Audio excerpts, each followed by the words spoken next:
Now I'm going to work on the horse's head and try to bring that to a finished state. So starting with a mix of ultramarine and magenta, the first thing I'm going to do is just alter the line there of the jaw of the horse, putting in a little bit of purple reflected light. So at this stage I'm very much enhancing the colours that I see in the photograph, or simply adding colours of my own to try and make the image distinctive. Often those colours really are there and I'll just increase the intensity, but at the same time keeping in mind that I want to keep the image balanced as a whole.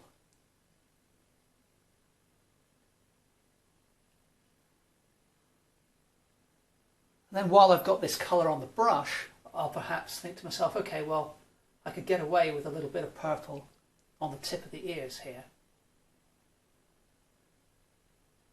maintaining that balance that I mentioned before. Perhaps put a little bit on the hip, on top of that dark colour that I've got already. And just knock back that blue highlight that I put in earlier.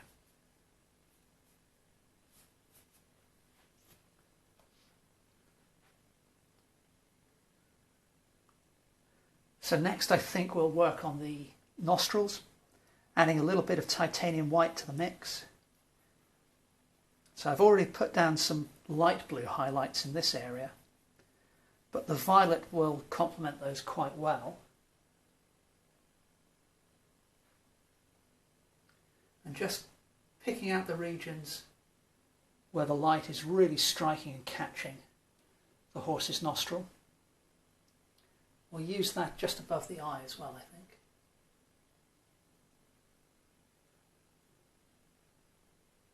And also just to knock back this yellow ochre type highlight I had here. I will go over this violet in a moment, but for now I'm quite happy just to include it in different areas across the face.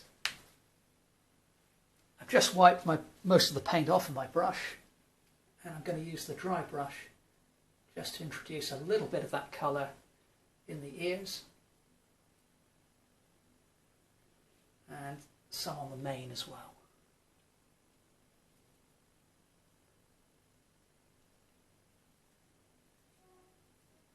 Again, you can see the lines I'm creating with the brush are following the direction in which the hair falls. So the approach I've taken has been to very much model the mane as a mass, a solid object with light and dark and mid-tone areas. And having done that, I'm now adding detail and colour highlights to give it a sense of texture. Now I've mixed some titanium white with some burnt umber and some yellow ochre to give me a pale brown. And I'm just going to indicate where the light is catching the eyelids. And then use this colour in different regions on the face where the skin is palest.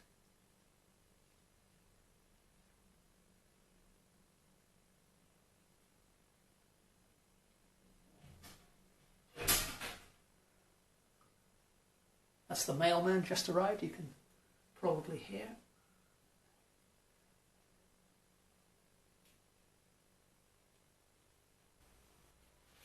Now a mix of ultramarine and white to indicate where the light is catching the horse's lashes.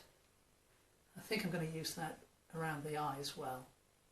So you can see each colour you mix, you can, having used it in one particular area, you can then apply it elsewhere as you see fit.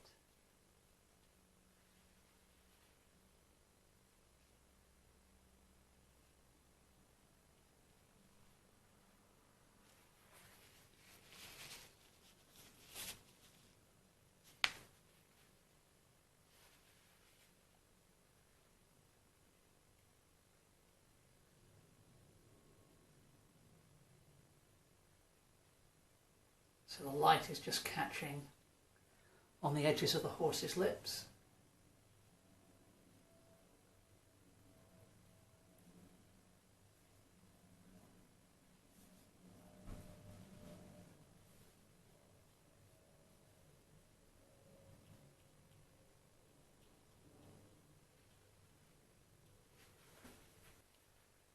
Now we need a really dark area on the eye, so I've mixed up some ultramarine and burnt umber, and that makes a really nice bluey black. Very rare that I use pure black in my work. I prefer to include some colour in there somewhere, and starting with a deep purple is often a good way to go about that, but as I say, in this case I've used burnt umber and ultramarine. And then I'm just going to lighten that mix slightly by including a greater proportion of the ultramarine. And I'm going to use that for the shadow areas on this jawline that I modified earlier.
And the region of shadow along the mane here is actually darker than I had it previously.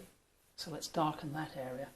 And the ultramarine is quite translucent, so it's a really nice tone to place over the top of an existing one, because you don't completely obliterate the work you've done before. You're simply adding a glaze, effectively.